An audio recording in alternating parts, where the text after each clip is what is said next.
Well, unanimous. Today, the Supreme Court sided with former college athletes in a dispute with the NCAA on compensation. The court decided the NCAA cannot enforce rules limiting education-related benefits colleges offer student athletes, things like computers and paid internships. NewsNation's Leland Vitter live in the newsroom tonight. And Leland, this is significant. Right. Computers, iPads, maybe a trip to Europe. You never know.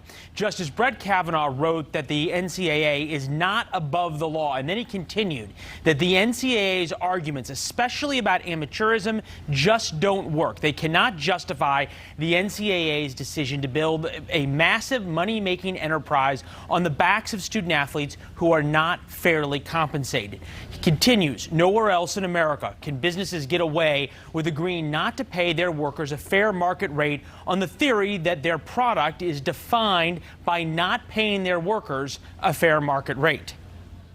The notion of amateurism is dead. We have professional TikTokers, influencers, and esports is a polite name for video gamers, all of whom are compensated in the multiple millions, and they're creating a cabin billion-dollar industry. So the NCAA is 115 years old. College athletics now does $1 billion a year on March Madness alone, another $1 billion through the bowl system. This has long been an academic and athletic juggernaut. Now we're going to see the compensation side of it. Now, practically, this opens the door for goodies to star athletes, specifically as those related to education. It stops short, though, of allowing schools to pay student athletes directly for their work. Over the next few years, laws in 19 states go into effect that allow college athletes to sign endorsement deals, obviously giving schools in those states a leg up in recruiting athletes for their sports programs.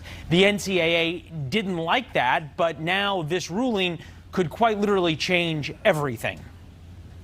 And what he really did was open the door much wider to really hear on the merits, not why student athletes should be able to be compensated, but rather why they shouldn't be allowed to. And that's a significant change in mindset. And for the first time, we're seeing the NCAA on their back foot in terms of dealing with these issues. They've always led from the front. They even created the moniker student athlete. Well, so now comes the moment to redefine what a student athlete is, not only for football and baseball, but every other sport, Nicole. Are they students first, as the NCAA says, or do they become professional athletes who just happen to go to school sometimes? Yeah, Lila, that's a good question. This is something I feel like people feel very strongly about either way. All right. Yeah, just look at Twitter. Everybody has an opinion. All right, Leland Vitter live tonight in the newsroom.